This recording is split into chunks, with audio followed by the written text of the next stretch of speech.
Wondering how to get your hard-earned MoneyGram funds directly into a bank account? This tutorial has you covered. First, head over to the MoneyGram website or open the MoneyGram mobile app. You'll need to log into your account if you don't have one. You can create one easily. Once logged in, select the option to send money.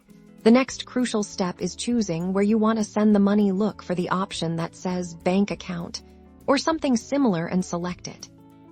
Now, you'll need the recipient's bank account details. This typically includes their full name, the bank's name, the bank account number, and the bank's routing number. Double-check these details for accuracy to avoid any delays. Next, enter the amount of money you wish to send. You'll then choose how you want to pay for the transfer. This could be from your linked bank account, a debit card, or another supported payment method. Review all the details on the confirmation screen.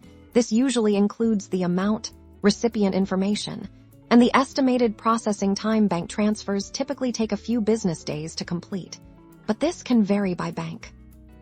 Once you confirm the transfer, you'll receive a confirmation with a unique reference number.